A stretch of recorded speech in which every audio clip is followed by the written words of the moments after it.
Hi, official. Hi, Cicely. Hello, hello, hello, everybody. I am so happy to be back. Hi, Heather. I'm doing well, official. Thank you, sweetheart. Thank you so much.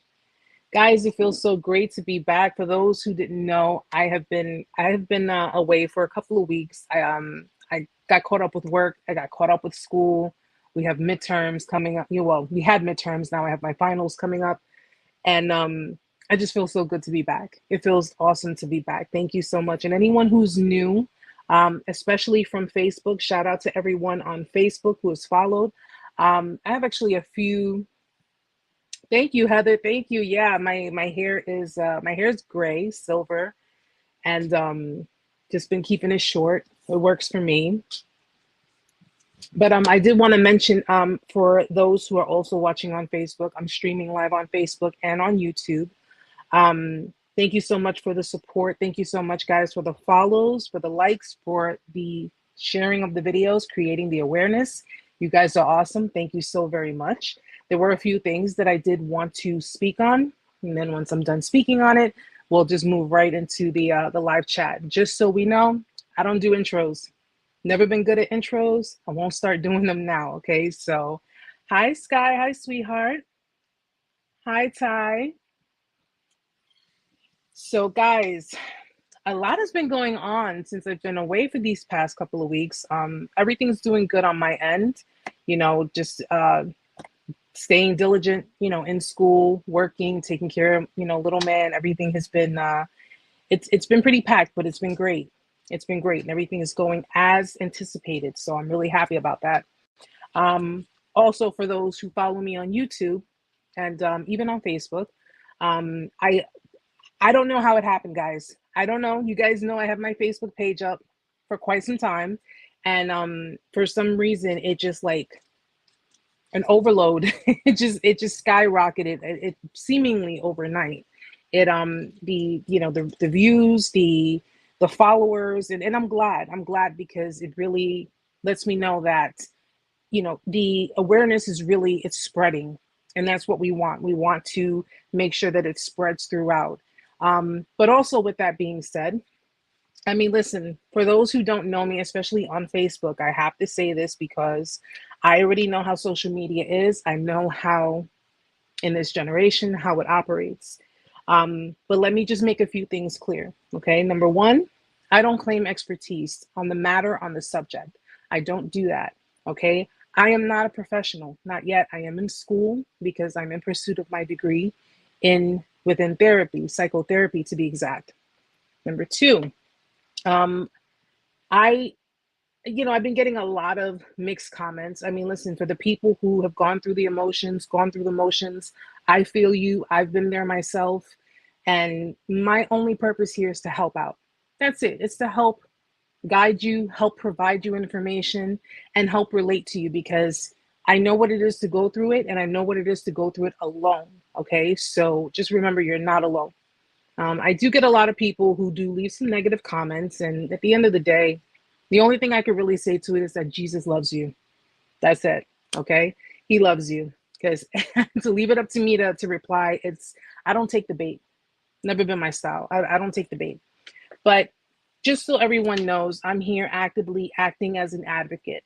Okay. And as someone who just wants to help get the message across and help people in understanding what they're experiencing and pretty much helping, aid them through their healing process. That's it. Okay. Again, I don't claim perfection. I don't claim expertise. You don't see the degree on my wall yet. Okay. But you will. Soon enough, you will. And another thing is, because with new followers, with people, joining in and just following my content, sharing it, and really trying to, just help get it out there.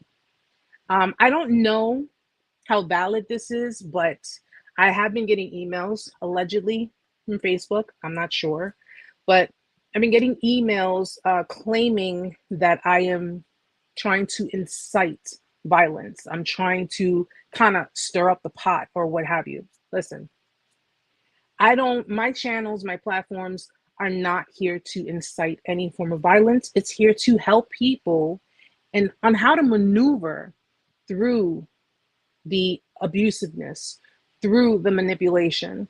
Okay. It's here to give people answers to the many questions that they have had and have not been provided answers. Okay. If you have dealt with someone who is narcissistic, if you have dealt with someone who is a narcissist, I am well aware that those are two different people. A narcissist and someone who is narcissistic are two different people. Okay. You have plenty of people who walk around with narcissistic traits. A narcissist is someone who has either been diagnosed with NPD, narcissistic personality disorder, or because a lot of you know that they will not go for therapy, they will not go for help because they live with this whole idea that I don't have a problem, you have a problem, not me. They fit the criteria of a narcissist. And I find nothing wrong in helping people to, understanding what they're dealing with and understanding what I did to get through the motions. Listen, I've already done my trauma healing. Okay. I have done all of my trauma healing.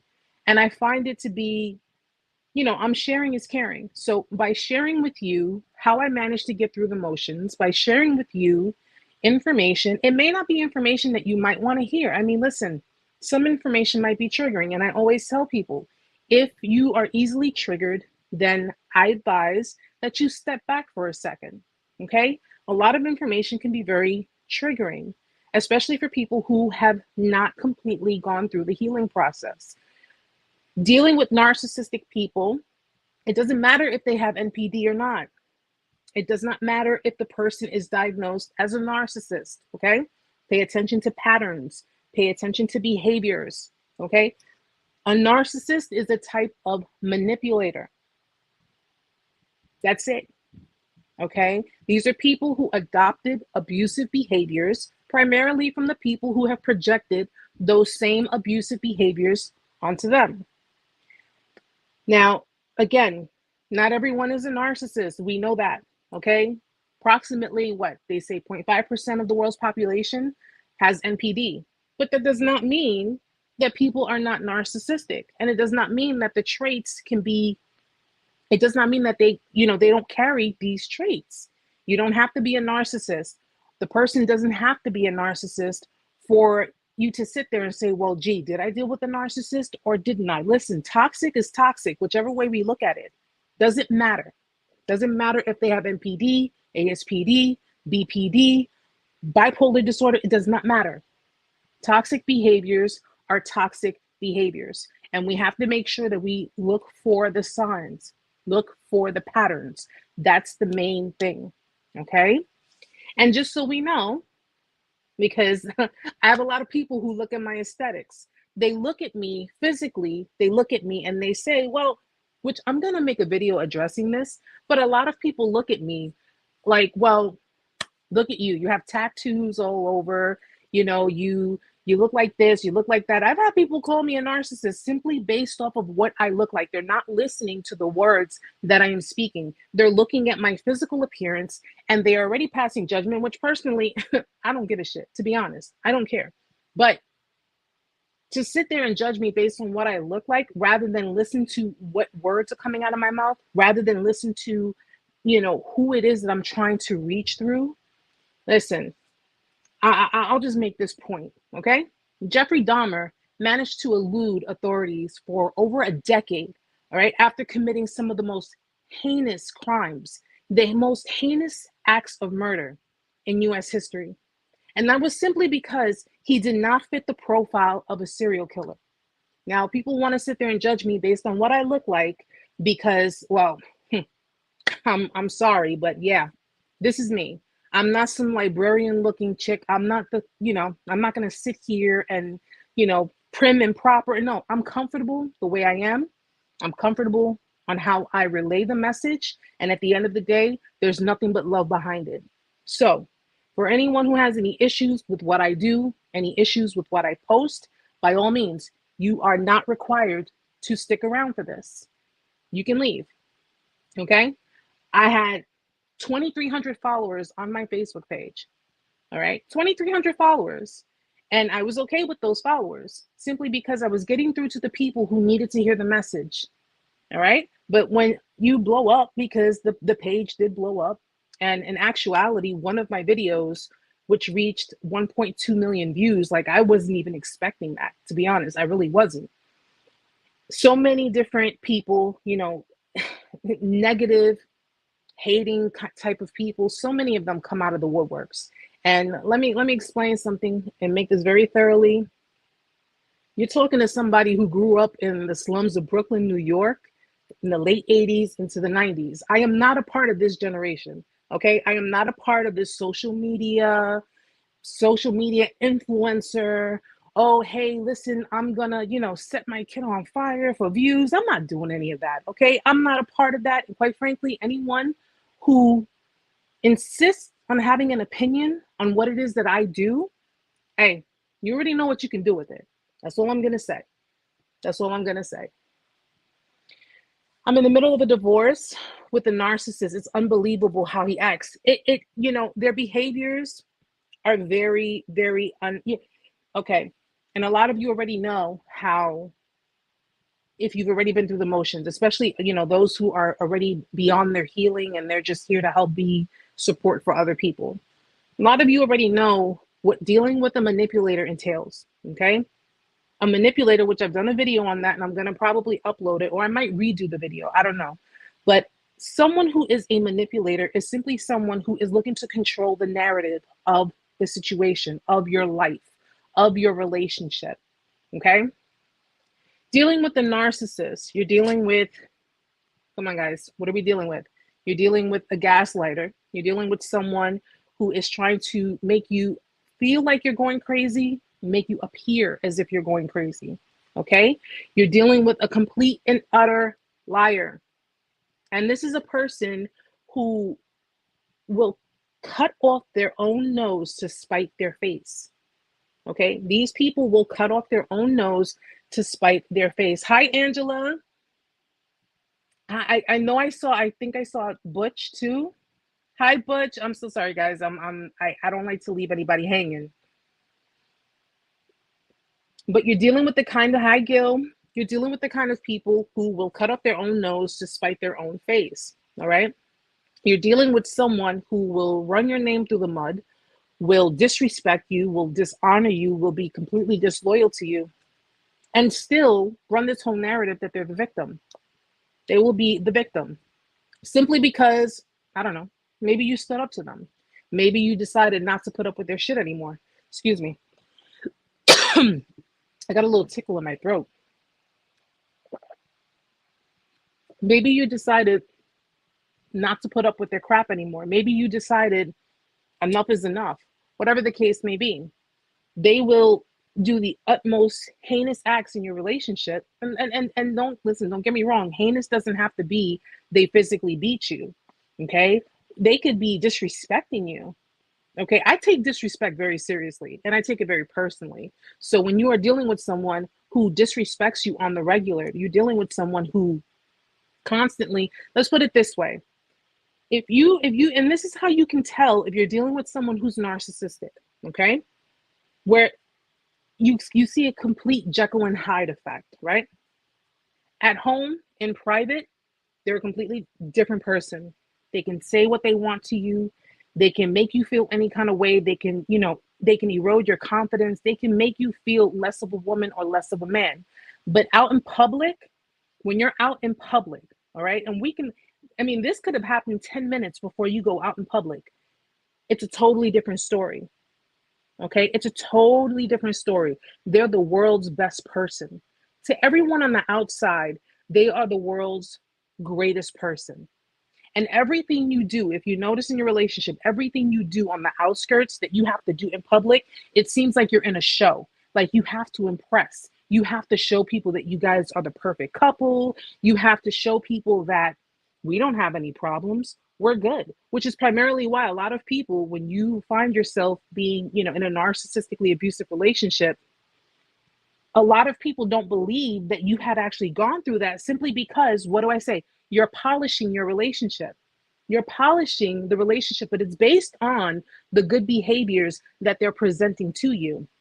Because you're not sitting up there on social media. You're not sitting up there on Facebook and Instagram and whatever. You're not sitting up there putting up the arguments that you were having, or when they were being completely rude to you, or had a really nasty attitude, or even if they cheated on you. You might put up a couple of indirects. You might put up a couple of subs, but you're not putting out there, this is what's going on. And as you're out there in the outskirts, in the public, showing everyone, hey, we're the greatest couple alive, we're happy, go lucky, and this person is all on you. I mean, they're loving on you as if they didn't just completely disrespect you 15, 20 minutes before you got there. And you look at them like, who is this person? They are presenting, this is the mask now, okay? Because when you guys left your home or wherever you left, they had to put on the mask because they couldn't have other people. Let me explain something to you guys, because I know I have a video that says, secrets that a narcissist doesn't want you to know. I don't mean just you. I mean anybody. Because eventually you will see beyond that mask, and eventually they won't give a damn if you see it. They will not care if you see it, especially if they've already gone into they've gotten into the position of disposing you. They won't care what you've seen, okay? They'll gaslight you. How many of you have gone through a discard and you've been so heavily gaslit? You have been so heavily gaslit where you just want closure. You're like, listen, okay, fine. If this is over, it's over. Fine. Just tell me that it's over. And they won't give you that. They won't tell you that. They are clearly disrespecting you in your face. They're clearly doing all of these things to hurt you in this relationship, but they will not tell you, this is done. We're done. They won't tell you these things. And that's simply because they're in the midst of trying to lock in new supply. New supply can be anything, guys. It could be another person. It could be a group of people. New supply could be drugs. It can be money. It could be anything. It doesn't just limit to a person. Okay, but they're locking in new supply. And if you notice in my video, when I say these are the signs of a discard before it actually happens, during that time, you're noticing different things about them. They're acting very different. They're acting very distant. They're acting very cold. They're acting very mean towards you. A lot more meaner and a lot more, I guess you could say, overt, open about it. And a lot of you, I'm sure, have sat there and tried your hardest in spite of the fact that they were disrespecting you. And that's another thing that gets me, guys, because I want to explain this to you. Don't let other people who don't know your experience or don't understand what you've gone through, don't let them sit there telling you, oh, well, you can't be that much of a victim because you stayed. How many people do you know will love someone in spite of their severe flaws, their severe dysfunction? Don't blame yourself for loving someone or wanting to give that person all the love in the world simply because they weren't getting it from the people that they should have gotten it from.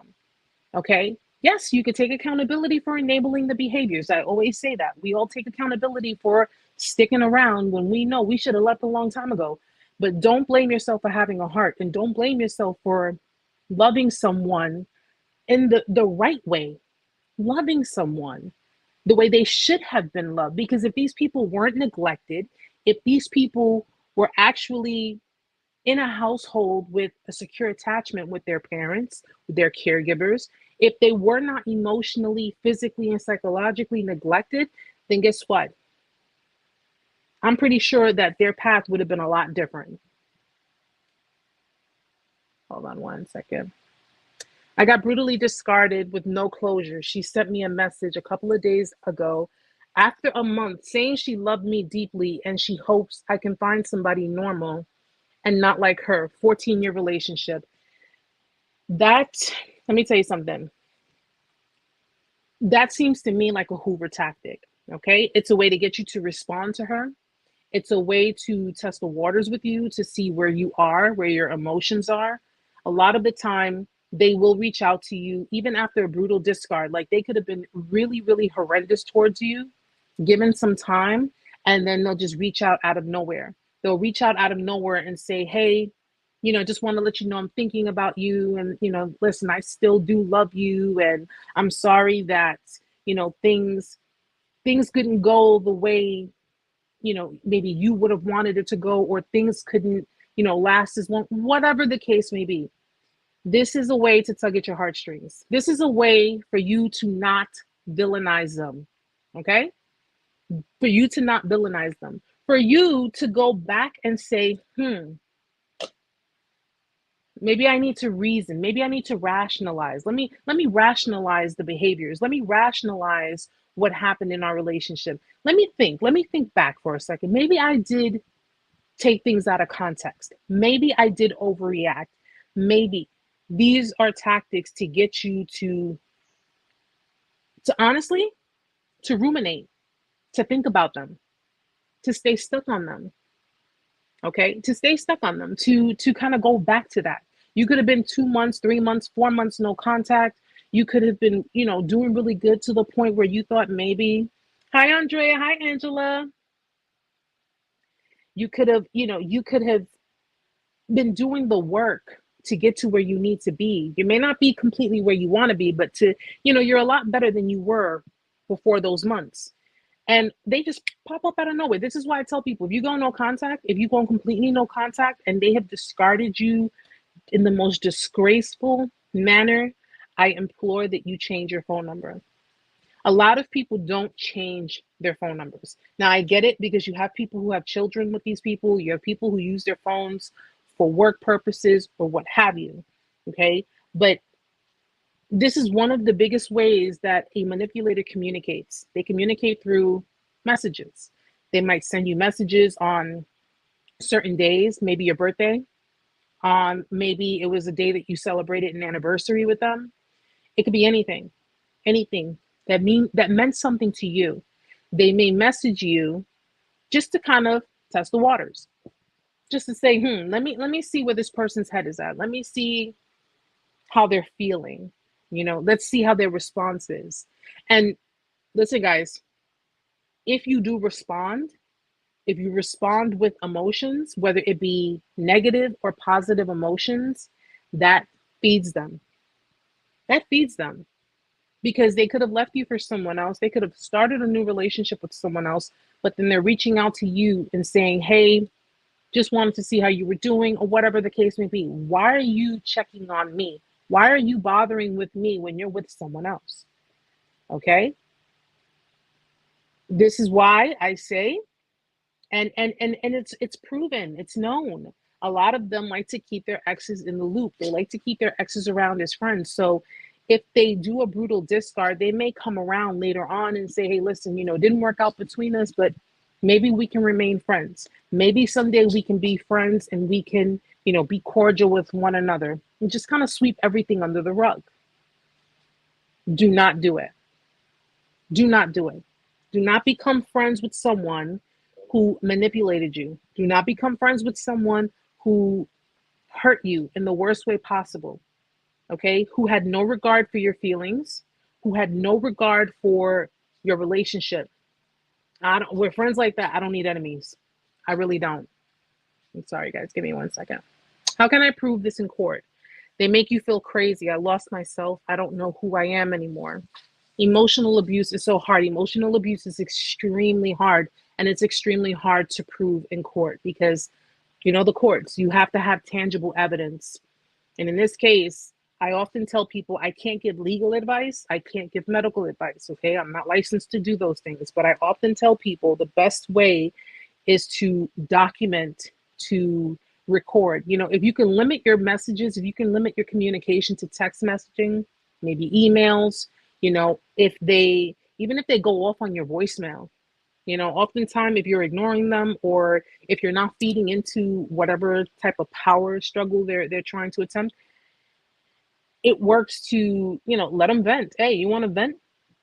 Do me a favor, vent on my voicemail. Vent on my voicemail, because technically you're not recording them. See, a lot of states don't allow you to record someone without their permission, because if you record someone without their permission, it may not be admissible in court. But if you let them vent on your voicemail, if you let them vent on, even if they find ways into your social media, You have tangible forms of proof to provide. Listen, this person is, stalking me. This person is harassing me. This person, look at how they're, listen to how they're responding, they're reacting. The courts will not just sit and say, okay, we believe you because you were emotionally abused.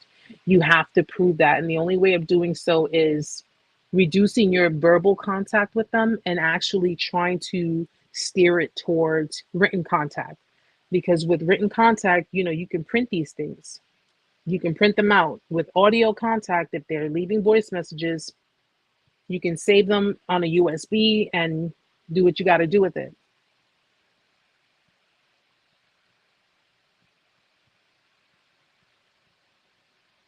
Angela, I would love to see Erica break down his behavior and do a series on the man. I know she will do it. I, you know, I have, because me and Amanda, we watch a lot of, like either true crime or any kind of movies that involve like murderers and based on certain, because see, here's the thing. Someone who is a narcissist and someone who's a sociopath, they have a lot of similar traits. They both fall under the same cluster B personality disorder. So a lot of the time, I mean, well, clearly someone who's a sociopath is someone who's a narcissist, but a narcissist is not a sociopath. Okay. It goes up in the scale. But for example, Jeffrey Dahmer was diagnosed as borderline personality disorder. If you guys have seen the Netflix series, and when you look up borderline personality disorder and compare it to the Netflix series that if you watch the Jeffrey Dahmer, you can tell, you can see it. The signs are there. The signs are there. Okay, borderline personality disorder. I haven't gotten too much into it, but it's really, first of all, BPD is under the same cluster as NPD, narcissistic personality disorder. Okay, and these are people who have, they feel so neglected in life. Like I mean, listen, granted, they were neglected. He was neglected as a child. Okay. He was neglected a lot as a child. And if you notice that his primal focus was to keep people, he wanted to keep them. He wanted to keep them because people with borderline personality disorder, they have, it's kind of like a shifting effect, but they have very, very low self-esteem, extreme low self-esteem. And they fear abandonment greatly. They fear it greatly. I think I'm going to do some more on borderline personality disorder as well, because a lot of the time you have people who have dealt with someone who they think is a narcissist, but could have been suffering something else. And it's important that we understand the different, under that cluster, we understand those different personality disorders. So I think I'm going to work some more on touching those subjects. I remember in one of her videos, she said, keep a record of their abuse. Make sure you record discussions and keep texts. Yes. I hope to, guys, if I butcher your name, I apologize ahead of time because I am really bad with names. Lasetja, yes. Keep proof of everything. Text messages, audio clippings, emails. Always keep proof of everything, okay? If you've ever taken this person to court, if you've ever had to file a restraining order, always keep proof of everything. Guys, domestic violence is on a rise. It is seriously on a very high rise, okay? And oftentimes, it's because a lot of people are not listening. And when they don't listen, they wait until it's too late. Unfortunately, people in this circumstance, they end up losing their lives. They end up losing their lives for this, okay? And now, when the person has lost their life, all of a sudden, people want to start talking about it. People want to create more awareness. Oh, we could have done better. We should have done better. Yeah, could have, should have, would have, but guess what? It's too late, okay? Please keep track of everything, all right? And again, if you have children with these people, minimize contact. Go gray rock, minimal contact. That has nothing to do with your kids. You have nothing to talk about. You have nothing to talk about, okay? If they call you, what do you need? You need to speak to the baby. You need to speak to the son. Who do you need to speak with? Well, okay, fine. What do you need to discuss with me? The minute that conversation goes left, the minute that conversation leaves the children and goes on into your personal life or Well, where were you last night? I heard you were here and there. That's none of your business. That's none of your business. I'm a grown woman. I'm a grown man. I can do what I want to do. My kids are safe. My kids are good. You have to set those boundaries. You have to set those boundaries. Cicely, I'm sorry if I'm too far back, guys, because I have people on Facebook commenting too. I had to want to break the cycle. I was in more than anything. Peace of mind is much more valuable. They are succubus and literally drain your productive energy and use it for themselves. Yes, they do. You can look at it this way too, guys. Misery loves company. Misery loves company. First of all, someone who is of narcissistic nature. Let's just put it that way, okay? I'm not just going to say a narcissist, of narcissistic nature. You're dealing with someone who was either, I've gone over this before, you're dealing with someone who was either scapegoated as a child, okay, where they were heavily abused, heavily, drained of their identity, okay? They were pretty much the scapegoat. They were the ones who took the brunt of the blame of all the family problems, okay? The whomever took care of them, or should I say didn't take care of them, pretty much pushed everything onto them. So everything that went wrong in that caregiver's life got pushed onto that person. Their needs were not met, okay? They were there to serve, whether it be the parents or whoever their caregiver was, they were there to serve them. And this was going on throughout their life. So what the person basically ended up doing was, as a way to protect themselves, remember this, guys, and I want everybody to understand this. When parents neglect their children are pushed into survival mode. When parents neglect their children are pushed into survival mode, okay? Whether they're a narcissist, whether they're just a codependent, they are pushed into survival mode. So when you have a parent who is not emotionally connecting with their child, that they are not psychologically connecting with them, even physically, they're not connecting with their child, they are pushing their kids to go into survival mode. Narcissists are in survival mode. All right. This is not an excuse, but this is actually a fact. Narcissists are in survival mode. They are basically in this world to survive by any means necessary, which is why when you are crying, when you are in pain, when you are feeling, something that is just detrimental to you, they cannot connect with you emotionally because they don't know how. And it's funny, someone sent me a message and told me, and this is how they told me flat out, I don't like you. You are prejudiced against narcissists. I'm like, no shit. Like, listen, I don't blame them for being a narcissist. I don't blame them for doing, I don't blame them for growing up the way they did because, they had no choice. But I have every right to point out every clear, concise choice that they make in spite of all of this. You can't sit there and say, well, I do what I do because I'm a narcissist, so you have to empathize with me. No, I don't. I don't have to empathize with you. I don't have to sympathize with you. Okay? Just like you feel that you don't have to empathize with me or sympathize with me. All right? We don't blame them for being a narcissist, but we will hold them accountable for their actions. Okay?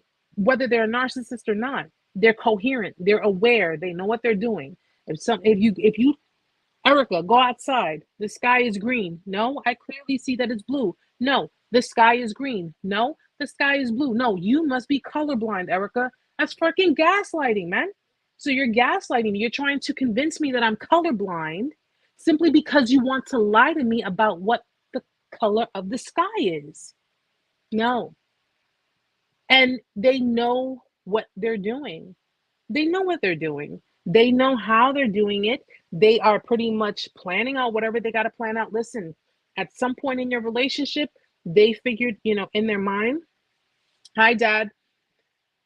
They figured in their mind that this isn't doing it for me no more.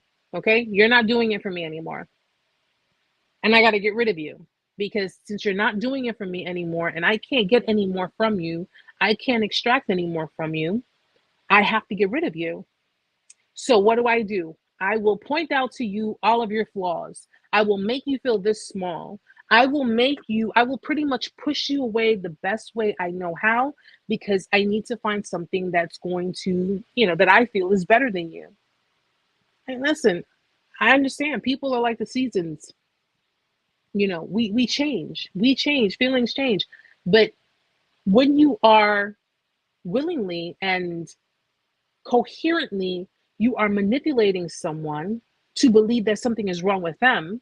You are manipulating someone to believe that they're the reason why all of this toxicity has been, within your relationship. When you're manipulating them to believe that you can't be with them because you can't deal with their shit, when the reality of it is that you were the one who was creating all this chaos in a relationship.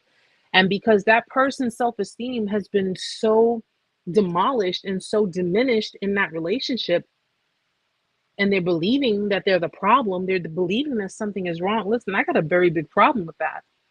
I have an extremely big problem with that.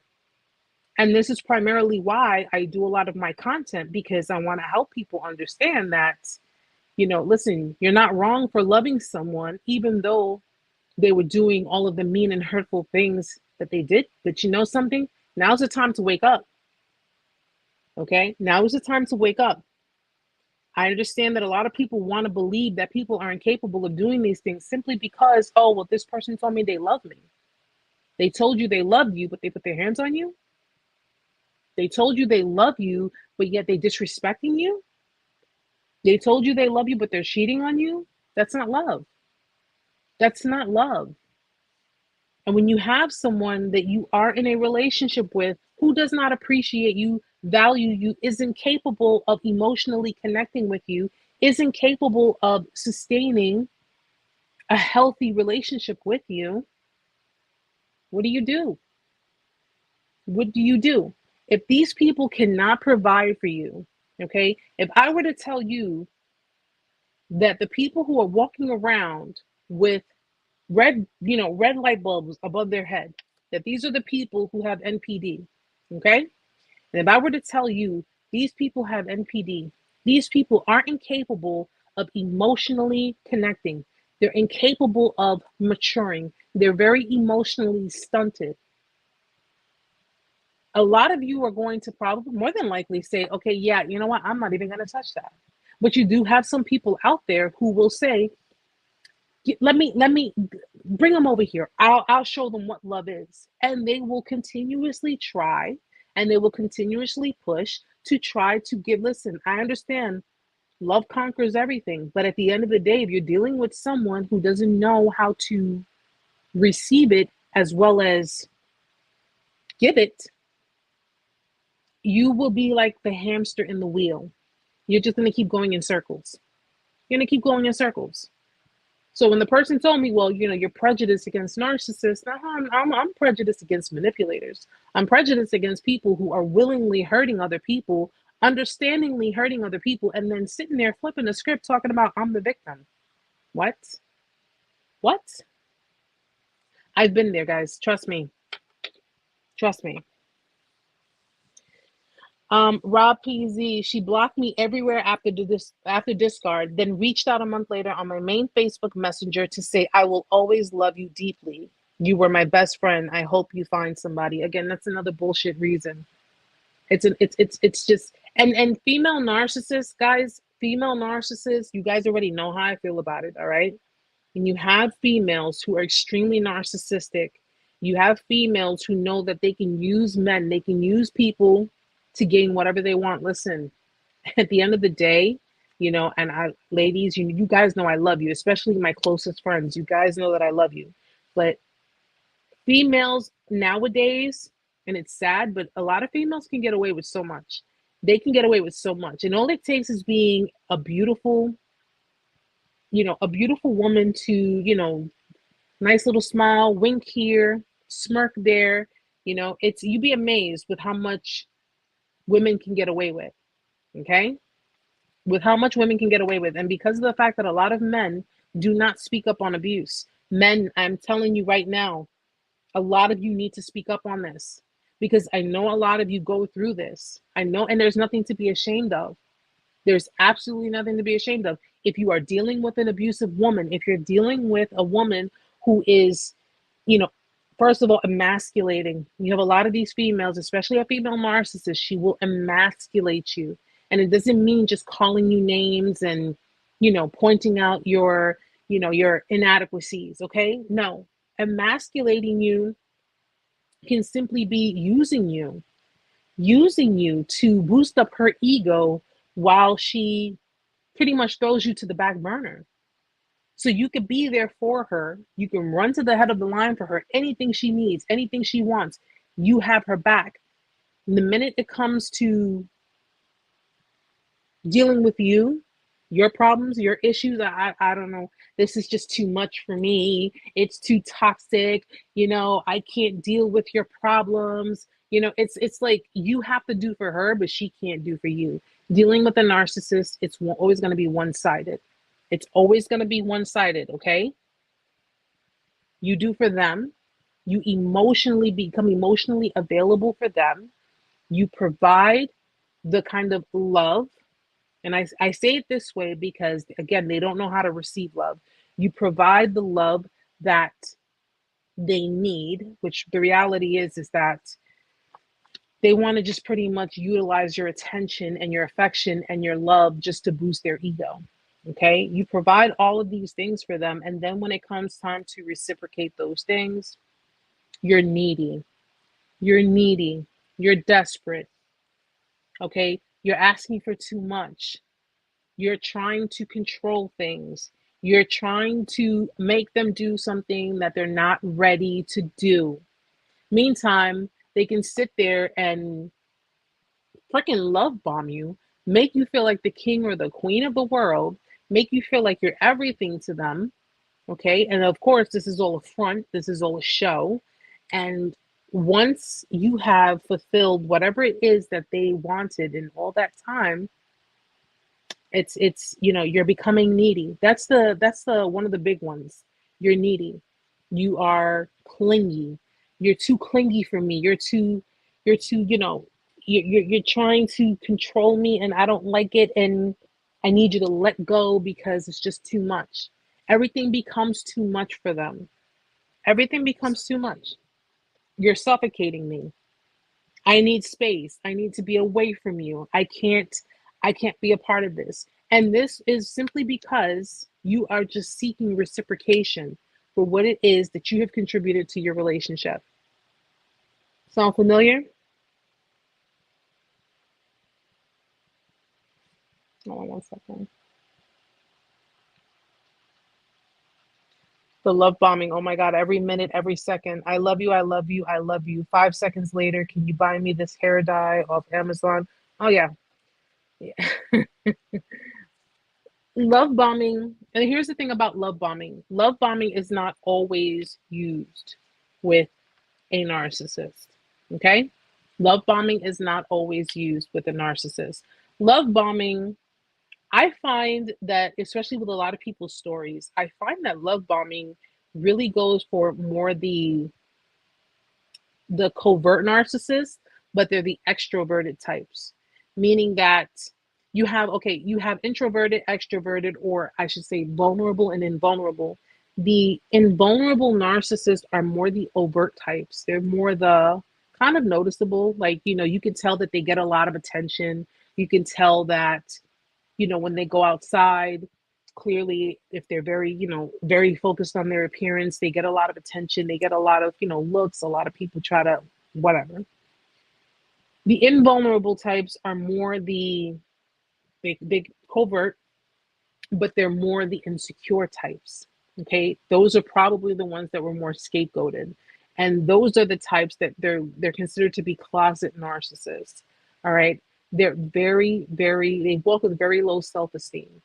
And you would probably mistake their personality when they're kind of putting themselves down, or they're kind of, like just really, they're not putting themselves on a pedestal like an overt narcissist.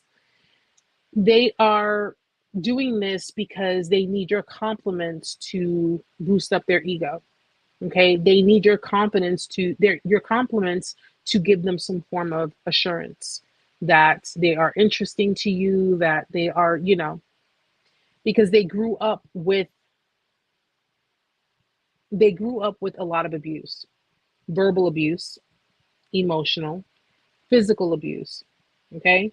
The real snooty type of narcissistic people, the real like entitled and, I deserve everything. I don't have to work for nothing. And, you know, or you got these kind of females that are out there, what do you have to offer me? I have a banging body. Everybody wants me. So why should I get with you? Those types of females, those were the ones, those types of narcissistic people were the ones that were more the golden child of their family, which means that the ego of the caregiver, the ego of that parent was projected onto them. So they're the extension of someone else who raised them to be spoiled as brats. And these females, these males, these entitled people, everyone is disposable. Everyone is disposable. Friends are disposable. Family is disposable. Kids, even kids, are disposable. You have narcissistic parents who abandon their children. They will sacrifice their children simply because they don't want the responsibility.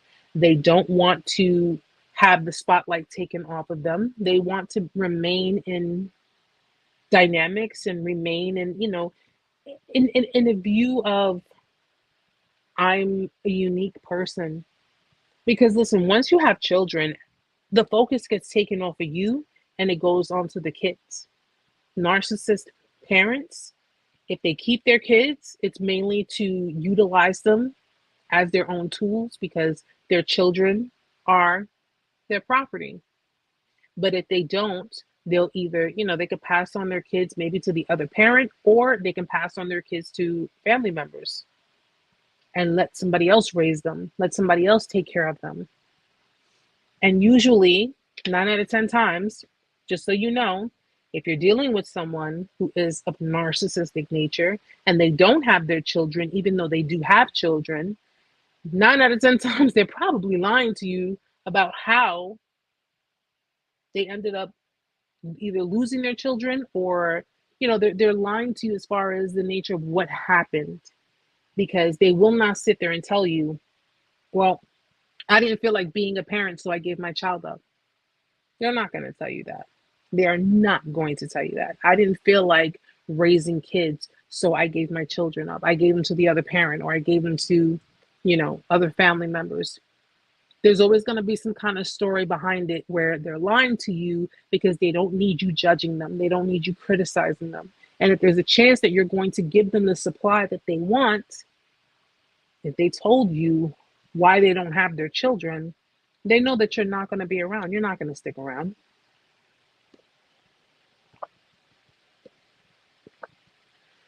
Angela says, I'm still paying back all the debt he has put me in based on his damn lies. Me and Amanda, right, Amanda, we were having this conversation about finances. We were having this conversation too. Me and Amanda talk a lot, guys. We talk a lot.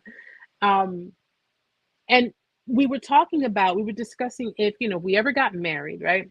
Or well, I don't think she's planning on getting married ever again. She said that she's not. But if I ever got married, would I want to share my finances with my partner, or would I want to keep them separate?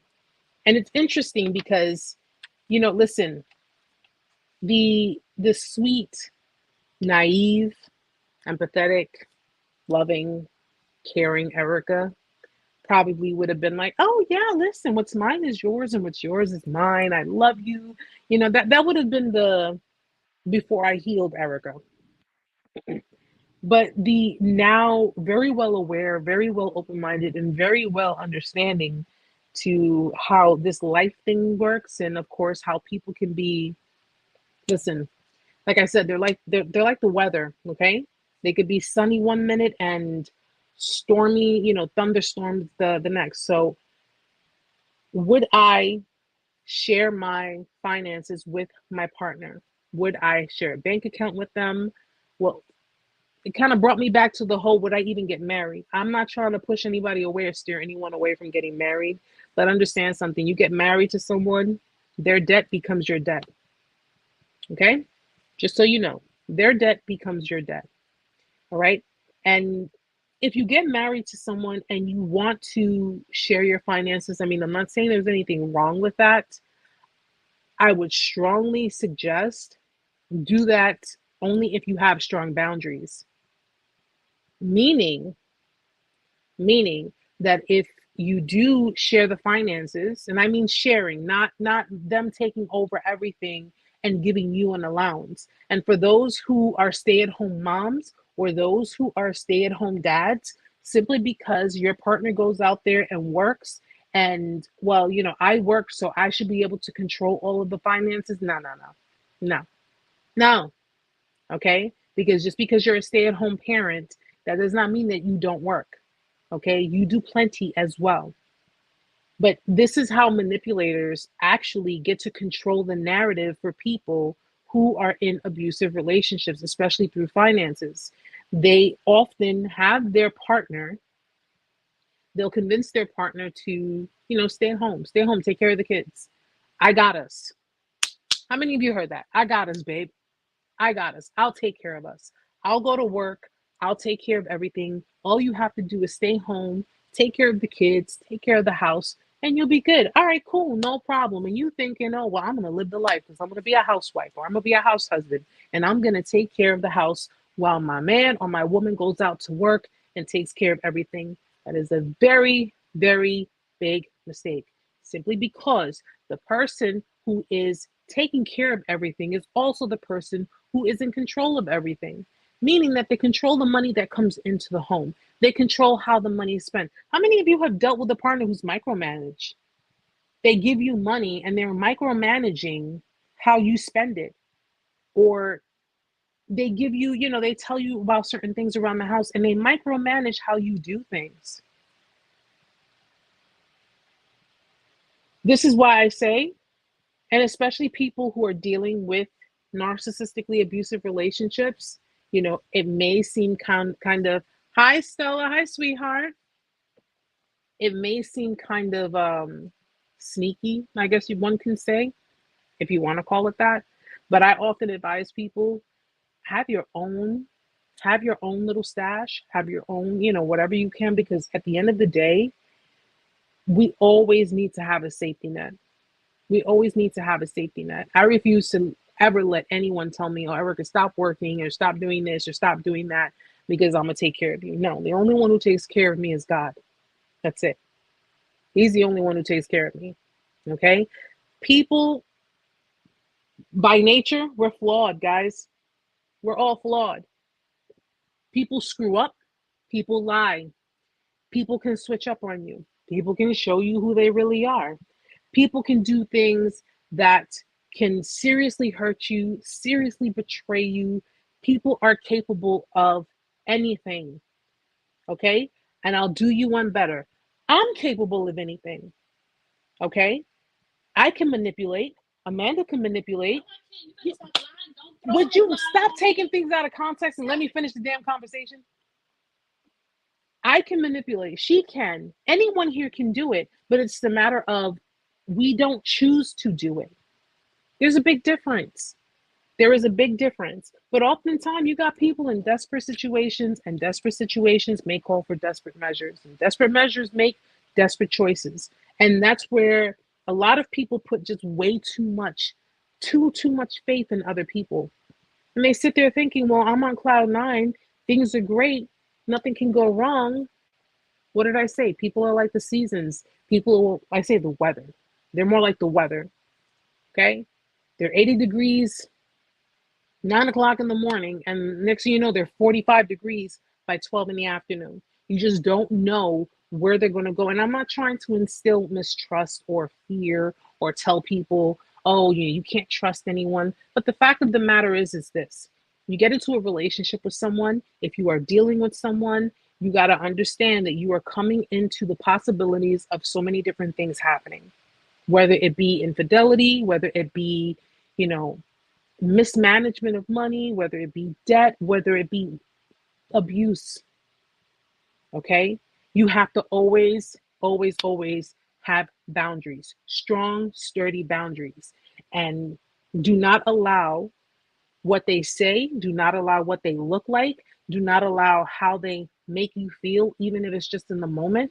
Do not allow these things to push you into a direction that you would not normally go into simply because certain things are seeming appealing to you. Okay? This is cognitive dissonance. This is where we kind of turn the blind eye to what's going on over here, even though we know that we need to really be investigating, simply because we don't want to believe that this person or these people are not capable of doing these things.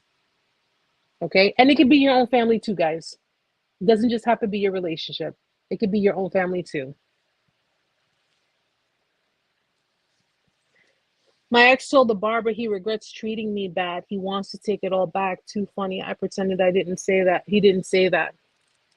And that's simply because he's going through some kind of life altering type of experience. I like to call it karma. He's going through that, and he is now he's it's hitting him. It's hitting him. People tend to think these people don't face their karma. They do, guys. They do face karma. They do. We all face it. We all face it. Okay? And trust me, as much as people would love to run from it, you cannot do all of the mean, hurtful, horrible things that you do and say, oh, I woke up Monday morning feeling refreshed. Guess what? I'm turning over a new leaf, and I'm not going to be a manipulator anymore. I'm not going to be a liar anymore.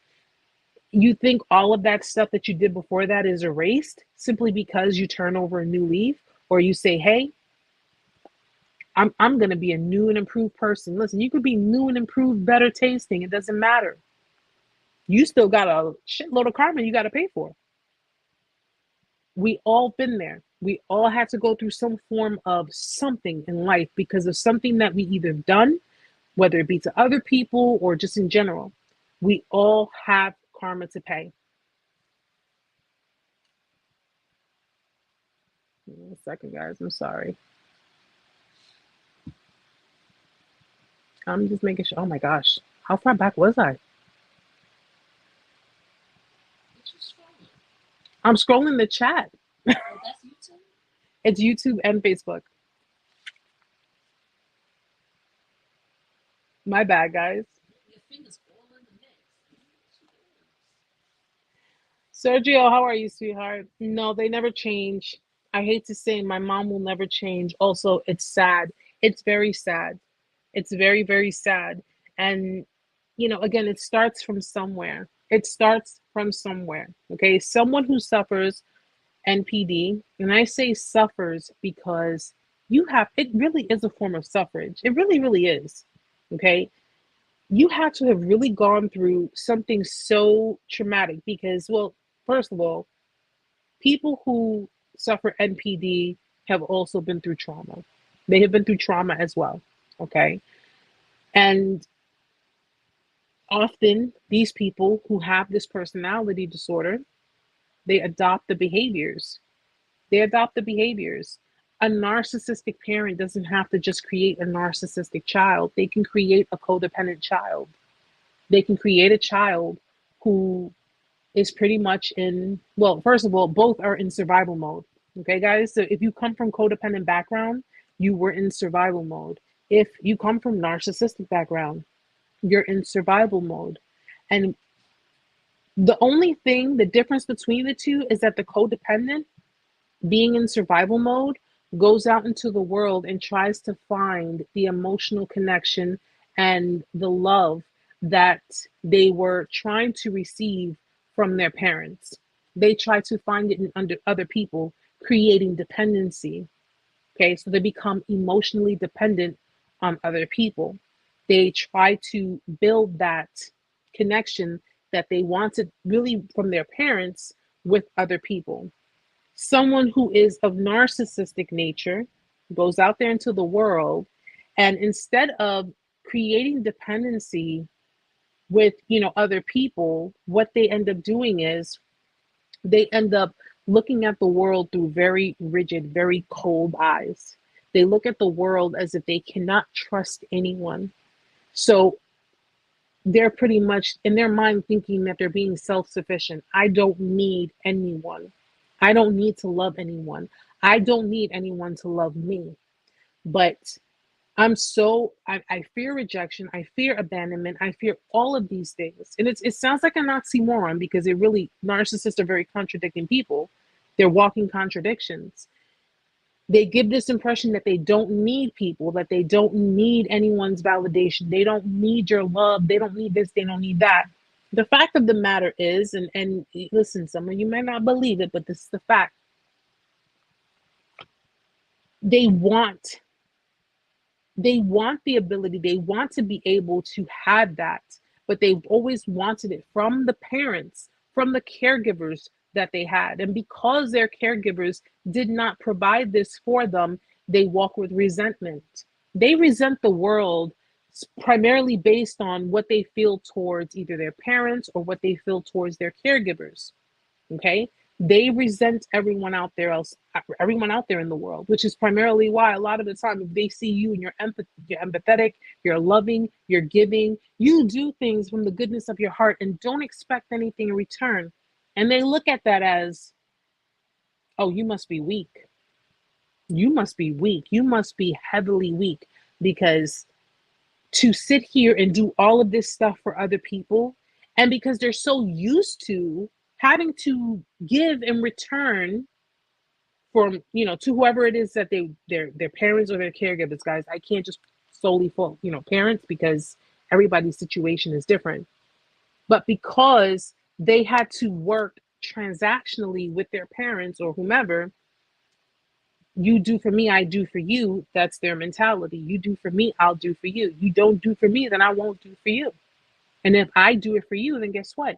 You're going to owe me. You're going to owe me for doing something in this relationship. So while you're looking at them saying, well, but this is a given, aren't you supposed to? They're looking at it as, well, no, since I did this for you, you're going to owe me. You're indebted to me. Is it normal to feel similarly fearful of others as a survivor? Sometimes I have trust and sometimes I feel suspicious of others because of past abusers. It's perfectly normal. It's called PTSD. People who survived, and we say survivors, guys, because you have people who have endured this kind of abuse and have not survived. You have people who've endured this abuse and have not made it out. Okay? And by made it out, I mean figuratively and literally. Have not made it out. PTSD is very common for people who have experienced a traumatic experience within their relationship. CPTSD, which is complex post-traumatic stress disorder, is a form of PTSD, but CPTSD is a result of ongoing abuse, long-term ongoing abuse, which is why I think, and I'm still looking into it, but I think people with NPD have a case of CPTSD. I strongly believe that they have complex post-traumatic stress disorder. Okay? And it's ever so consuming. PTSD is very consuming. Okay? It consumes your thought process. It consumes how you react emotionally towards situations, how you fear the unknown even more. You fear it, like literally will not touch it if you have no type of reassurance. Okay? Triggers are the worst when you suffer PTSD, because triggers bring you right back into the place of the traumatic experience. It brings you right back to that trauma. And oftentimes, people who don't do trauma healing, who are walking with PTSD, you can end up projecting your traumas, and you can project these things onto other people, and you can end up hurting other people. It can happen. Hurt people, yes.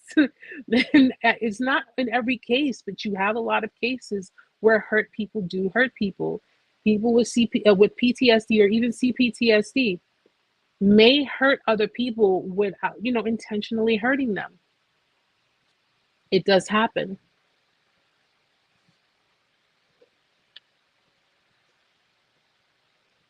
I was driving my friend home. My friend is a guy, and we were singing in the car, and I turned around and saw my ex's face on my friend's face.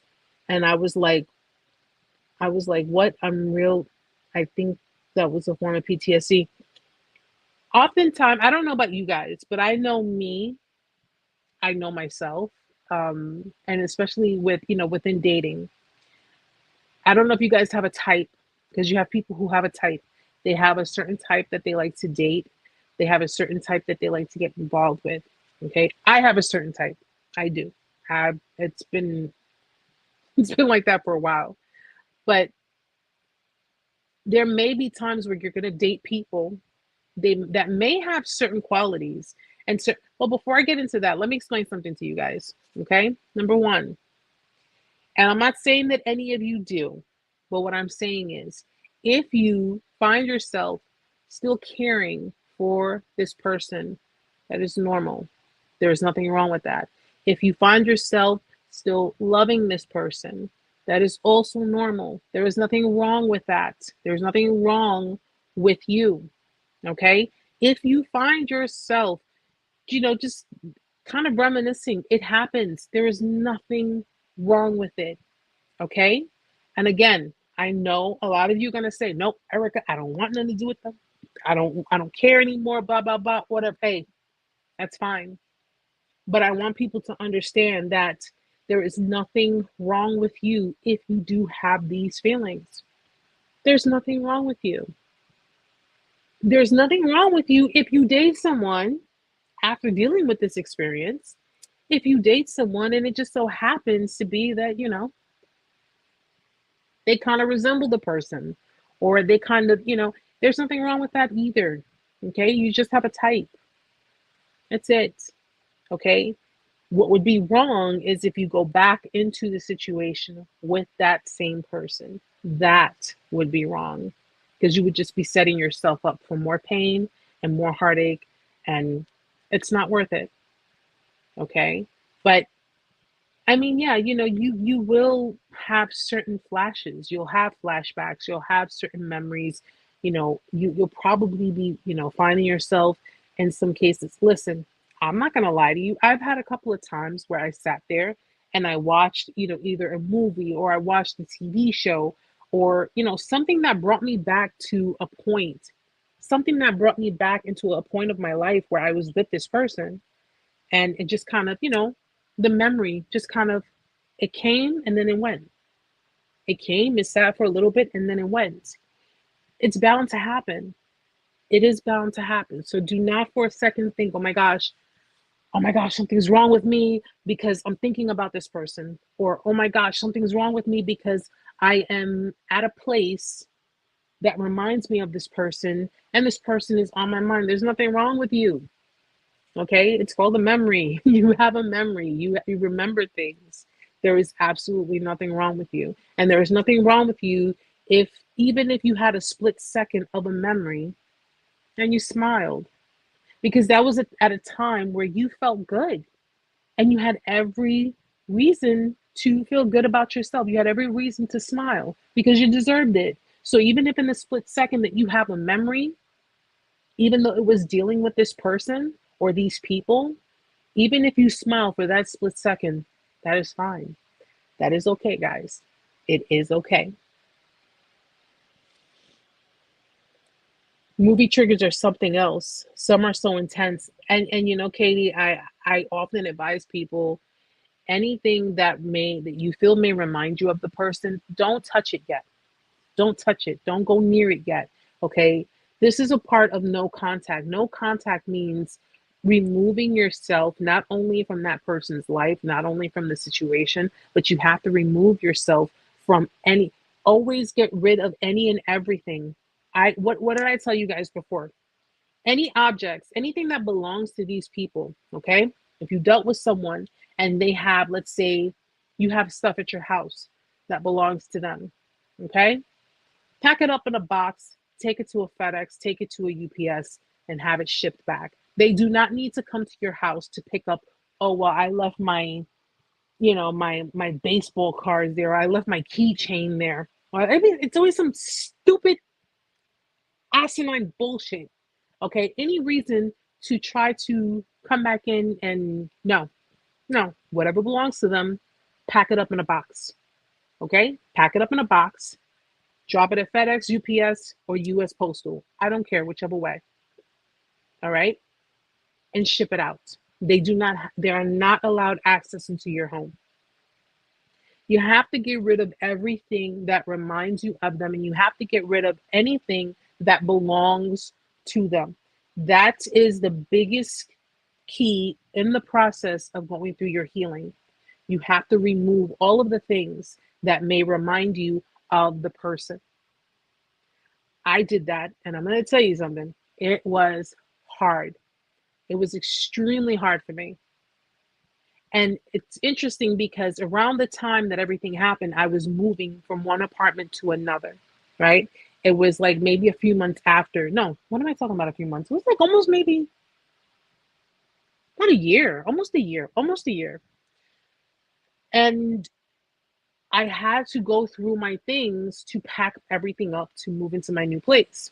There were some things that reminded me of this person. There were some things that I swore I wouldn't get rid of, things that I found to be sentimental that I held on to. You know, and I'll give you a prime example of it. The very first time this person bought me flowers, it was for my birthday. They had a whole bouquet of flowers delivered to me, and there was a card in the flowers, wishing me a happy birthday, telling me that they love me, and so forth and so on. And the flowers died, but the card, I held on to that card. I always held on to the card. I always held on to everything that this person ever gave me. And when I was cleaning up to move out, lo and behold, the card was sitting in my nightstand. Open up the nightstand, it's right there. What did I do? I ripped it up. I ripped it up and I threw it away. I ripped it up and threw it away. Gifts that were given to me, I returned them. I gave him whatever gifts that he gave to me, I gave them back to him. Any gifts that were given to me by external people, I got rid of them. Anything that, and throughout, if I found anything, if I'm cleaning, if I'm doing spring cleaning, if I'm, just going through, I would get rid of it. I would not allow it to stay around, because then all I'm going to end up doing is sitting there, and I'm going to end up ruminating, and I'm going to end up, just thinking about it. And it's just going to end up depressing me more and making me more upset. That was a very big part of my healing process. And, it helped that I did not go to the places that we would often go to when we were together. I would stay away from those places. I would, of course, stay away from the social media. I would stay away from anything and everyone who reminded me of this person. It was important.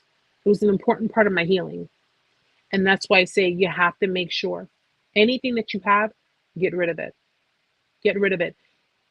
You have to understand something, guys. Given what you have gone through, a lot of these things that were given to you were under false pretense. It was under false pretense. And if it wouldn't have, I look at it this way. If it wasn't going to be given to me, it would have more than likely been given to somebody else. It would have been given to somebody else. And I don't feel bad for getting rid of the things. I don't feel bad for, removing and ridding these things in my life, especially after the way this person treated me. I don't feel bad at all for it.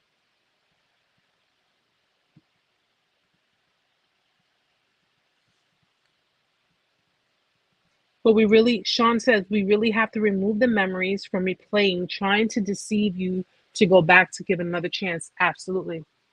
Absolutely. That's why it's important, because you'll sit there and you'll reminisce, and then you'll say, oh, but it wasn't that bad. But, we really had good times. We could overcome this. We can, no, no.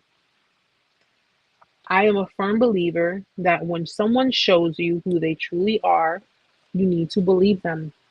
When they show you what they are capable of, you need to believe them.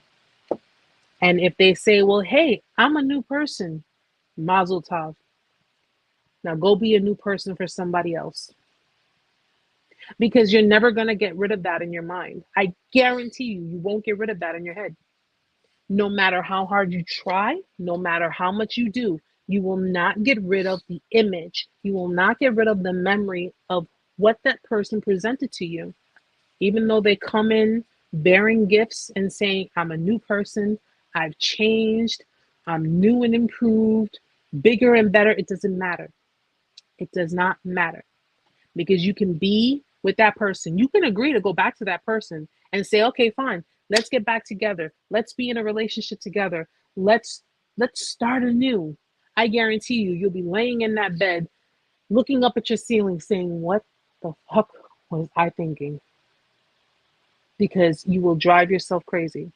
You will drive yourself crazy wondering if you can trust them. You will drive yourself crazy wondering, is this going to happen again? You will drive yourself crazy wondering when the other shoe is going to drop. That's what you're going to end up doing. You're going to end up pushing yourself to the limit, and it's not worth it. It really isn't worth it. It really isn't. I suffered codependency for 36 years. I got a taste of my freedom. I got a taste of my autonomy. I got a taste of my peace. I come to realize I don't have to put up with other people's crap. I don't have to put up with other people's I don't have to put up with other people's trauma. Okay? I'm getting into the profession, which means that this is me helping other people get through their trauma, but I'm not putting up with their trauma.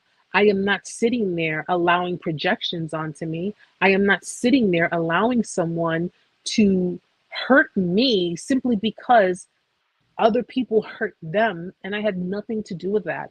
I come to realize I don't need any of this. I'd rather be alone. It's a lot easier. It's a lot easier. I'd rather be alone. And that's how you should look at it. If I'm going to be in a relationship where I feel alone, if I'm going to be in a relationship where I'm being neglected, where I am being disrespected and abused and, verbally, emotionally, physically, if I'm going to be in this, why not just be alone? Who's going to treat me better than me? Who's going to take care of me better than me? I know what I like. I know what I want. I know how to take care of myself. I know how to do for myself. I know how to pamper myself. Who's going to treat me better than me? So I'm with myself. You don't need it.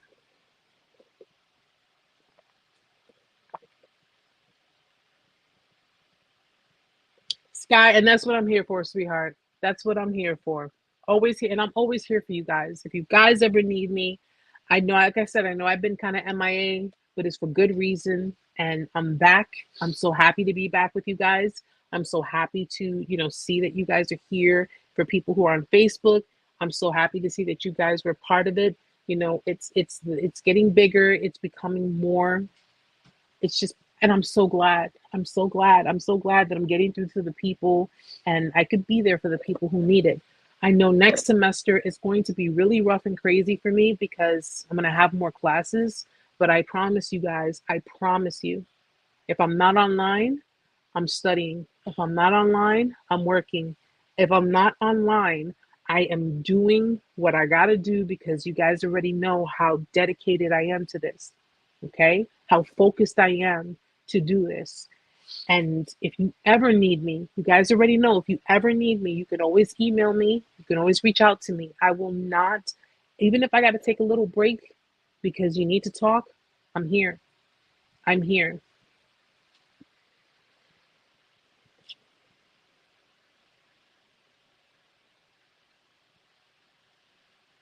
Sean, I'm learning so much just like you, and I am 8 years in the psychology of the 7 different types of styles that narcissists use on you: covert, over sadistic, grandiose, and then many others. That's awesome, Sean. Thank you, Stella. Love you, girl. Angela says you have to get to a point where you love yourself so much that you won't allow anyone to make you feel you are not worth the love you deserve. Absolutely. Absolutely. I love myself so much that Amanda has to be like, hello. Yeah. She's like, hello, there are other people here, you know? Wait, that you mean going to the barber and all? I'm like, all right, Oh, yes. sweetheart. I made it listen, it's a ritual. I need to go to the barber. I gotta have my hair. Listen, guys, I'm gonna be 40 in 60 days? No, well, 30 like something. 30 something 4 weeks, 3 weeks. days? Yeah, 30 something days. I'm gonna be 40 soon. I'm gonna be 40 soon. And it's, I'm in college. I'm sitting in college with, a lot of young, very young, a few people my age, but it just, I'm enjoying it. I'm loving, I'm embracing it. I'm embracing getting older. I'm embracing going through life. I may have learned a little bit later than I had anticipated, but better late than never. Okay. Who's perfect? No one. No one. And sometimes you don't get it right the first time, or second or 10th or 15th time, but eventually you do. And I look at it this way, man. Even if I spend the rest of my life being by myself, I'm okay with that because I know I will be happy. I don't need someone to be happy. I don't need someone to make me happy. It took 36 years for me to realize that. It took me having to experience something so gut wrenching and so heartbreaking for me to realize that, oh, wait, I didn't really need you. I wanted you. I didn't need you, but I was so convinced that I did. And when if they see that within you, they see that you're showing them that you need them rather than I'm good with or without you. Because think about it, guys. Just think about this one thing. Has there ever been a time in your relationship where you had a backbone and you actually stood up for yourself and it kind of made them buckle back a little bit? Has there ever been a time? Any time where you actually stood up for yourself and said, screw you. You just stood your ground and they buckled down. They buckled back like, oh shit, wait a minute. They're talking back to me. They're speaking up for themselves. It's when you show them that you need them. It's when you show them that, well, in my case, that you're nothing without them. That you will do whatever it takes to make them happy, just so they will look at you the same way, just so that they will love you the way they once did. That's precisely when they see that I could do whatever I want with you. And I know you're not going anywhere because you care too much.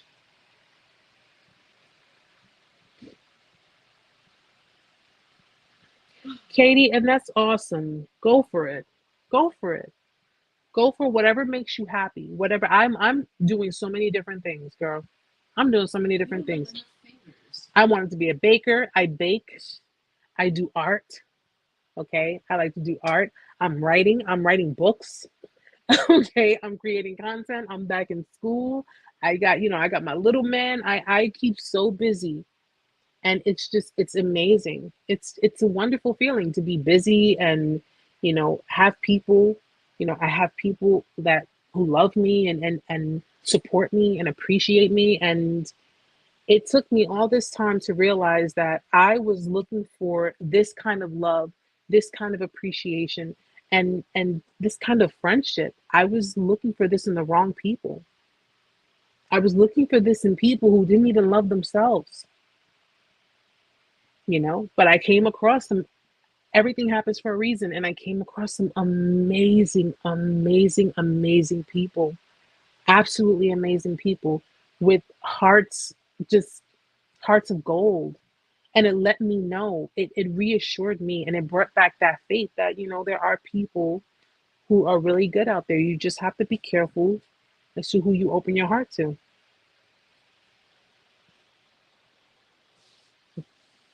Yes, Sean, amen.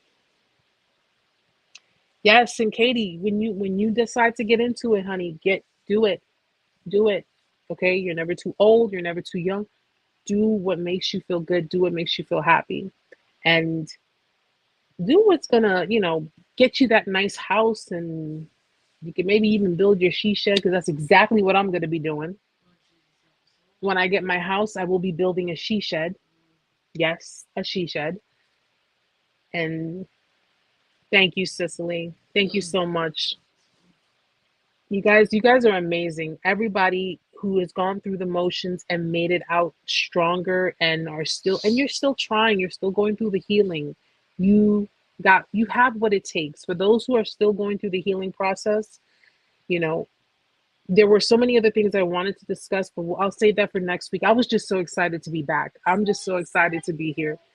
But you guys, I love you more, Angela. I love you guys so much. And just so you know, I know it's a rough, especially for those who are just now, going through a discard, just now going through the motions. I promise you, okay? And this is my promise to you. I promise you, you're going to be okay. You are going to be okay. Because I was in the same position. I was scared. I was alone. I was in pain emotionally. My body was in pain. And I literally thought about ending it. I thought about ending it all. That's how bad it was. And God took over. God took over, and everything else just came, and I did what I had to do. Trust in me when I say you're going to be okay. But just if in case, if anyone needs to reach out to me, you can email me at narcsurvival101@gmail.com. Also, you can go to my website, narcsurvival101.com. I work on blogs, I have videos, and everybody on Facebook, check out the YouTube channel. All right, Narc Abuse Survival 101. You can, sign up, subscribe, show some love, and just continue to share, continue to spread awareness, continue to, to help others. That's what this is about. It's just about helping other people. That's all it is. I don't ask for anything in return. I'm not asking you to buy anything. I'm not asking you to pay for anything. This is just my way of giving back to everyone. And this is my way of showing you that I appreciate you, even though I don't know you, if that makes sense. I appreciate you. You're not alone. Don't get emo now. Don't get I'm emo. trying not to get emo Don't because get emo. I don't need my lashes coming down to my face. But you're not alone. You got this. You got this. And just if in case, if you need a little bit of help, you can always reach out, no matter who you are, no matter where you are. You can always reach out, and I will be more than glad to walk with you through whatever darkness, whatever darkness. Just trust me. Darkness is just the absence of light. That's it. Okay? I'll help you find the switch. Sky, the one-on-ones will be coming back soon. I promise I will have the one-on-ones. And for anyone on Facebook, yes, I do one-on-ones as a form of support. One-on-ones are for free. They're not, you don't get charged or anything. It's, for an hour. I will let you guys know. If you're signed up on the website, I'll put up the post of the one-on-ones and it'll notify you. So that way you guys are kept up to speed. But I will be bringing back the one-on-ones, and I will be bringing back the group meetings as well. I'm super excited about that. So I get to see everybody in the Skype group meeting. It'll be a lot of fun. So I definitely will be setting that up for you guys as well. And anyone, everybody is more than welcome to come, become part of the family, because that's what we are. We're one big family. Thank you, Sergio. Thank you. God has definitely been blessing me beyond belief, and I am humbled. I'm grateful, and I'm just thankful that He is continuing to give me a voice. He's giving me a voice to continue to do this and continue to to help and also to validate people who have gone through it. Okay, because I know a lot of you haven't been validated. A lot of you have been invalidated, and a lot of people, I'm sure, has passed judgment on you for, for lack of a better term, putting up with this crap, and you should have known better and this and that. Listen, don't listen to them. Do not listen to them. Okay? There's nothing wrong with you. Nothing wrong with you loving someone beyond imperfection. Nothing wrong with that. It just goes to show how human you are and how God did not give you a heart of stone. Okay? So please, please, please do not listen to people who try to justify what you have gone through simply because, well, you stayed in it. So, I mean, no, no. Because I guarantee you, if they had gone through the same thing you had gone through, they would not be saying that. Yes, Angela, I will be doing the Skype group meetings. We will be setting up the one-on-ones. I'm going to try to see if I can go over it this weekend. But once I put it up on the website, you guys will be notified. So if you haven't signed up for the website yet, please www.narcsurvival101.com. Sign up for it so that way when I post up the new schedule, you're notified. All right, and that way you guys can grab hold of the one-on-ones and the group meetings.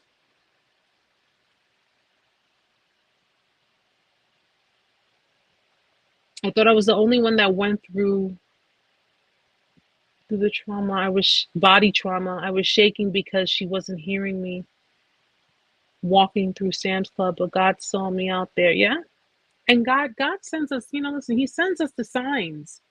He does send us the signs, guys. He does show us, who these people, but oftentimes, listen, you you love the person. You refuse to, see that. You're like, no, it can't be this. This person can't be like this. They were so sweet and loving and tender and caring and, you know, forehead kisses and snuggles and hugs and all this stuff. And it's like, you don't want to believe that they're capable of that. But the fact of the matter is that we gotta live with the understanding that, the devil comes in the form of light. All right. He's gonna present this package to you. It's gonna be alluring, it's gonna be intoxicating, it's gonna be something pretty much like, I'm gonna give you an offer you can't refuse. All right, back on the Godfather. I am back on the Godfather, yes. Yes. Perfect example. I'm gonna give you an offer you can't refuse. You couldn't refuse it, you couldn't deny it, you couldn't just let it go. And at the end of the day, it happened. Yes. You're here now. You're here now. And that's the thing you need to focus on. You're not there anymore. You're here now. That's what matters. But I'm going to like I said, I was just stupid excited to be back that I really didn't do a layout of what I was going to discuss. But I'm glad that we were able, ooh, excuse me. I'm glad that we were able to talk tonight. I'm glad I seeing you guys here. Yes, Sky, I'm still doing the paintings. I am still doing the paintings. I actually have one. I'll show it to you guys. I'm not done with it. I'm still trying to figure out the direction that I'm going to go in. But I'll show it to you guys because I started on it a couple of weeks ago, but then school had kind of gotten in the way. So this is one of them. Again, I still don't know what direction I'm going in with it. But when I do complete it, I'll show it to you guys. It's going to be really pretty too. Really, really pretty. But I still have some paintings here that I think I'm just going to randomly give away and work on some new ones. So, yes, I do giveaways, guys, on Facebook. In case you don't know, I do giveaways as well. I usually do my giveaways on TikTok, which is at Narc Survival 101. So if you're interested in joining over there, do stop by. Anyways, got a little Joe Pesci over here falling asleep. So I'm not falling asleep. It's hot. thank you, Sky. So put the AC on. What's the problem? No, it's just Are you drinking? half a cup of Fireball. And welcome back to Narc Survival 101. Yes, Katie, I'm gonna work on some more paintings. I do already have in my head who I want to just randomly give paintings out to. So don't worry, guys, I got you, and I will let you know once they're completed. I will send them out. All right, so you guys don't have to join the raffles. I'll email you guys to let you know. But yeah, I'm still working on those and working on the books and working. It's just been so much going on, but. Your girl has been busy, definitely been busy. We are we still setting up like that with the Skype The what? we're gonna set up that Skype Why are you whispering? because I am. It's not tongue. She drinks and then it just. But I'm not whispering. I'm awake. Mm-hmm. I'm awake. My eyes are open. Mm-hmm. Oh man.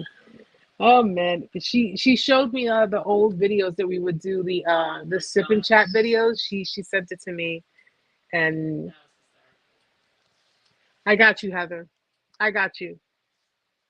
I got you guys. I got you. Don't worry about it. I have some more paintings I'm going to work on. I have some here that are See, already look what you done. did. Now you got me on some tip that I always fall asleep now. See, everybody go, you put If me on everybody knows you blast. full, they heard you the lot. Listen, Okay, we're that not was getting what, into 2 it. weeks ago. I'm awake I now. just, I this is my reunion here, and you over here just totally like, Word. Wow. Sean, I was crying and she was having a regular day, just non-consoling. Because you know what's interesting? When you cry, when you are emotional, it makes them uncomfortable because they literally do not know how to respond. And she started, Angela. They don't know how to respond to your emotions. And because they don't know how to respond to your emotions, it makes them frustrated and it makes them aggravated. It's crazy. It's crazy. But I've heard it before too. I've heard here we go with the water word. So you're so overly emotional, or see, this is why I can't deal with you. This is why I can't talk to you, and all of this. They literally just push the blame and everything onto you. Like you're the one with the problem. You're overly emotional. You just don't know how to, you know. They call it constructive criticism. I know an undermining comment, an insult when I hear one. So just remember, Sean, that at the end of the day, their inability to emotionally interpret, connect, understand, it's a them problem. It's a them problem. Has nothing to do with you. I remember crying when she discarded me, and I remember seeing those black demonic eyes because it's just it's like some form of interference. I think in my opinion, I think it's like, okay, well, they already know what they're doing. They already know what they have planned. They already know what they want at that precise moment. And the mere fact that you are not just easily allowing them to just do what they want to do, that in some ways you're putting up a fight, or in some ways you know you are your emotions is making them uncomfortable. They are beyond annoyed. They're beyond aggravated, and they will, especially like I said, if they feel that you're interfering with what they're trying to accomplish. You know, if they say, well, listen, I'm moving on, or I'm doing this or whatever, they expect you to just be okay with it. All right, that's it. All right, fine, no problem. Just go your own way. They expect you to be okay with it, and then if they try to come back, or if they try to reconnect with you, and out of the blue, or like if nothing happened, they expect you to yet again be okay with it. Are you still stuck on that? If you bring something up, you still stuck on that. This happened like 6 months ago, a year ago. Why are you still stuck on this? Let's just move on from this. You have to push everything under the rug, and you have to pretty much just accept things the way they are. I can't be me, bro. That so cannot be me. I can't. But wait, aren't narcs capable of fake crying for a camera or playing the victim? Yeah, crocodile tears. Those are tears that are pretty much, they put tears. It's like, and not even half the time, because sometimes they don't cry. Like, I've seen news clippings, or when they talk about like murder mysteries, and like they have old footage, and you have the people who are like convicted of the crime themselves. If you notice in their interviews, they're not crying. Like, they appear as if they're crying, or they'll try really hard and squeeze their eyes really hard. If they do cry in situations, it's usually because of what they're feeling as a result of what the circumstance is. Oftentimes they'll cry because they're not getting what they want, or it's not going in their favor, or they got caught, doing something they shouldn't have been doing, or what have you, and they have to, face the consequences of it, and or there's just a chance that they're not going to get the supply that they really wanted, or the supply that they feel they deserve. They'll cry for that. They'll cry for that.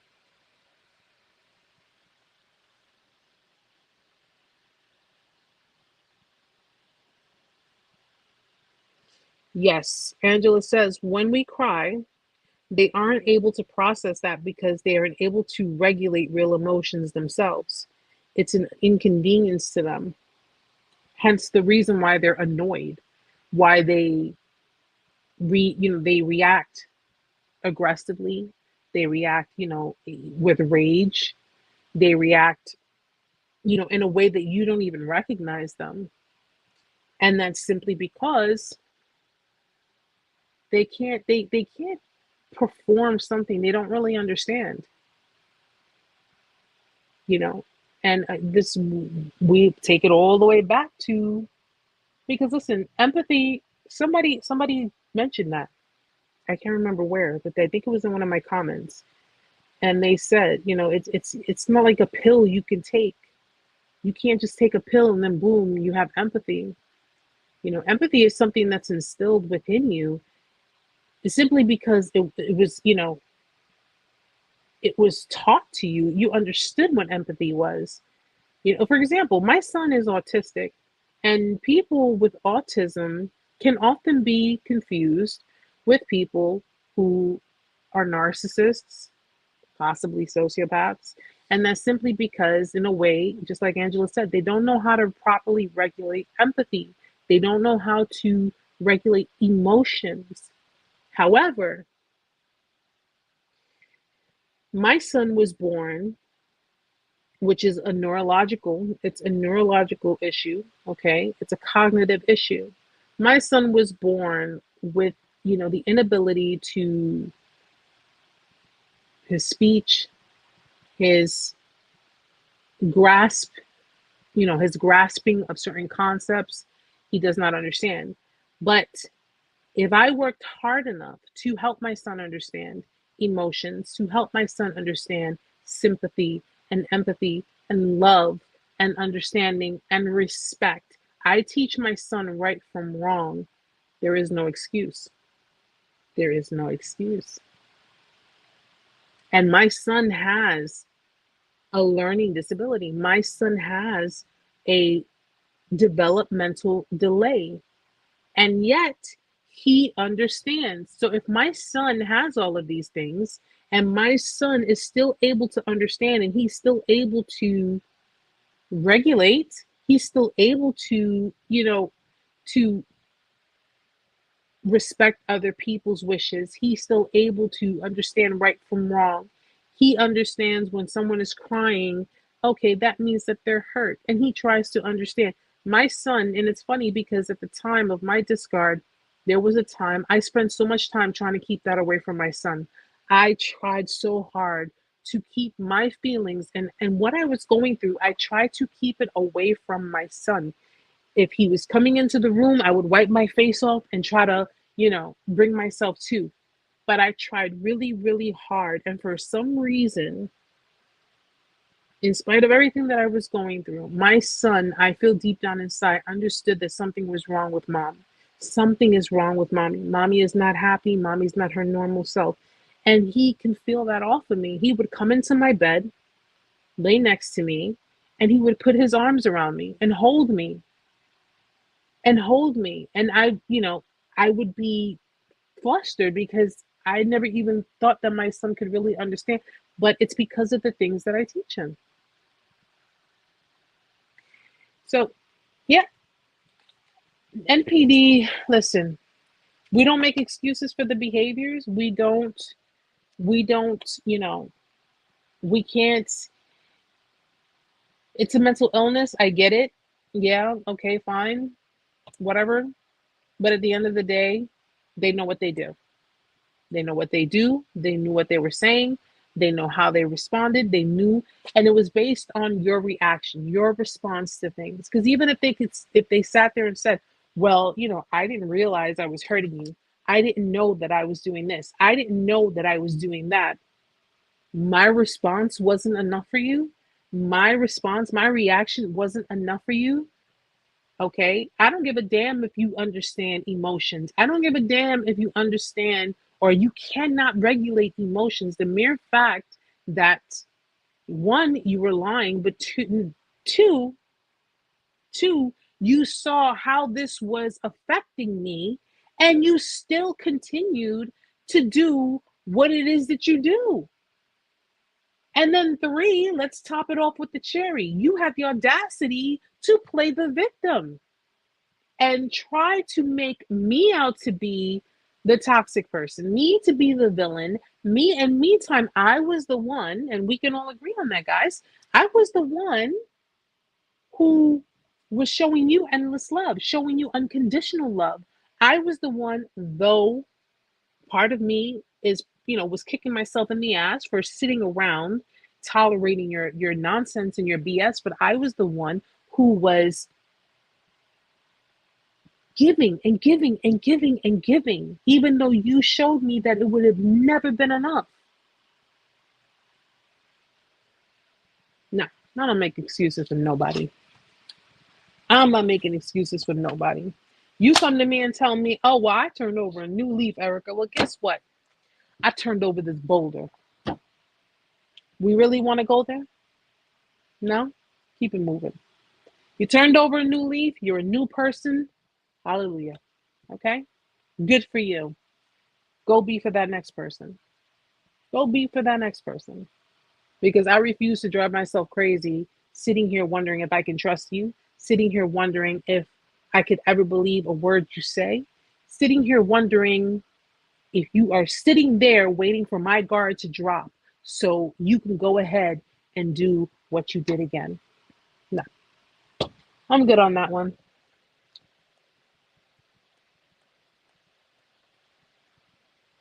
Angela says, "I try to hide all the toxic stuff with my son too. I was lying to him about this man to cover up his BS. I still regret doing that, knowing my son knew he was a POS."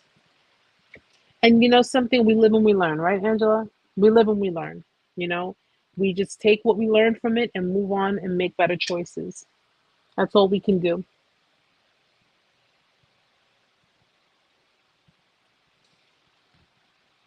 Miss Tenacious, I told him I didn't feel connected to him, and he left and blocked his number. It's been almost 2 years and no contact. He's used to me being the reconciler. And you stay no contact, sweetheart. You stay no contact. They often sit there and, because this is primarily the reason why they would come back and try to find you, especially if you stop making initial contact. If you stop contacting them, if you stop, if you stop reacting or responding to certain things that they're doing, they will they will like stop in their tracks and kind of look back and be like, "Wait a minute, where are they? What are they doing?" Because they're not responding to what I'm doing, or they're not saying anything. They're just kind of staying quiet, and that's not like them. And they will literally come back and try to go see what it is that you're doing, that you are not chasing after them, that you're not giving them the response or reaction like you would normally do.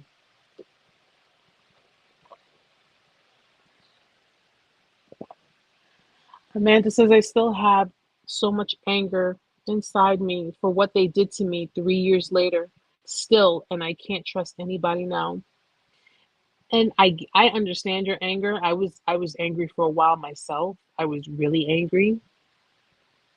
And it's going to take time to get over that anger. It really is. And however long it takes, I mean, you take your time. But just remember, okay, just remember this much.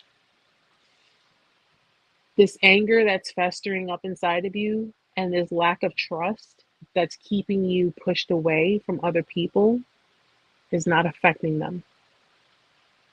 Okay? It's not affecting them. And as much as you have every right to feel angry, you have every right to feel the way you do. In most cases, that you don't trust people, and I get it. Trust me, I do. I get it completely. But what's that saying say?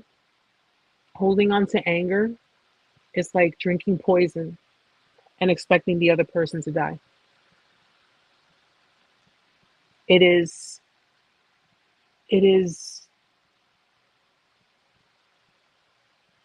only going to really affect you more.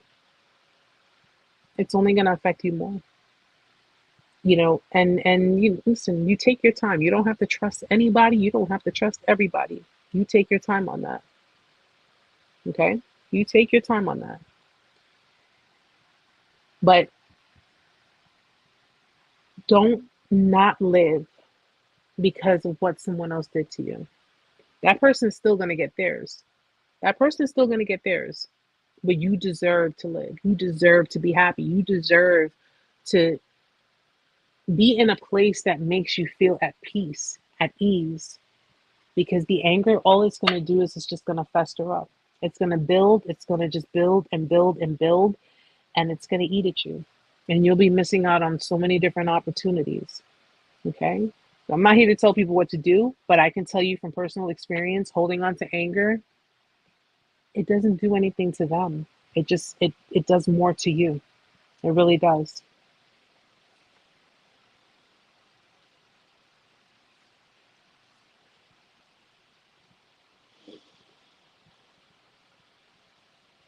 Hi, little Miss Queen. How are you? Yes, tenacious. Yes, absolutely. Just what she said. Hold on. I want to repeat what she said. Miss Tenacious says, I don't trust anyone either, but I refuse to give up on love. I will just have better discernment and boundaries. Thank you. And that is exactly where you know that you have managed to understand the process, understand after healing, and know what you need to do from that point on. Be able to trust yourself. Don't worry so much about trusting other people. What I tell you this all the time, guys. Don't focus so much on trusting other people. Okay? People are bound to screw up. People are bound to make choices. You will not know you don't know what another person is thinking. You don't know what another person is feeling. You don't know what direction they're going to go in. They can go ahead and, they could be doing 40 miles per hour and then boom, straight into 200 miles per hour. You just don't know. And because they're so unpredictable, and in some cases, some people are predictable, but because people are capable, people are liable to screw up. They're liable to screw up and mess up. But at least at the end of the day, if you focus more on trusting yourself, if you focus more on what it is you will do as a response to other people's actions, as opposed to what is this person up to? What has this person got up their sleeve? What do they think? You're going to drive yourself crazy with it. You're going to drive yourself crazy if you have trust issues, which is common. We all have trust issues. I mean, it happens. But focus more on trusting yourself with the decisions that you will make. Because if you don't trust anyone, if you don't trust anything, then you are not over you definitely need more healing. You definitely need more healing and understanding to what you've experienced. But it's about trusting what you will do, how you will do your best to not put yourself in the position to be on the receiving end of that bullshit. You learned about narcissism. You learned about narcissistic personality disorder. You learned about the signs. You learned about the behaviors. You learn about the things to look for. You learn about keeping an eye, meaning you don't have to be so extremely guarded to the point where you're pushing people away, but you got to walk with your boundaries. You know to walk with your boundaries. You know to do all of these things. You learned all of these things. If you get involved with other people but you're not trusting, you can't trust anything or anyone, then you still need time. You still need time, because trust is about trusting yourself, not other people. I'm not concerned about trusting other people. I know people can be full of shit. I know people can be liars. I know people can be manipulators. I know people will try to tell me what I want to hear. I know people will try to appease me. I know all of these things. And it's because I know all of these things, I'm choosing to just be by myself for a while, because I got too much going on in my life anyway to even be dating anyone. But if I had the opportunity to start dating, and I was basically at a very good place in my life, and I had the opportunity to start dating, do I trust myself? Yeah, I trust myself. I trust that I'll make the right decisions. You the reason a lot of people have trust issues is because we entered relationships, we entered situations with expectations. And when people did not meet our expectations, when they did not do what was necessary to sustain those expectations, we endured great disappointment. Okay? Which is, we'll talk more about it next week. We'll definitely talk more about it next week. But my lovelies, have a good night, Stella. Have a good night, sweetheart. Yes, Miss Tenacious. Absolutely. Absolutely.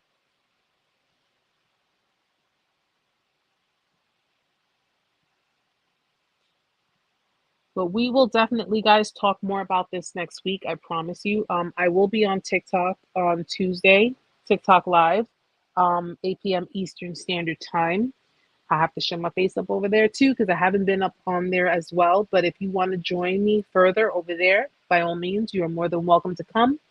At Narc Survival 101 on the TikTok channel.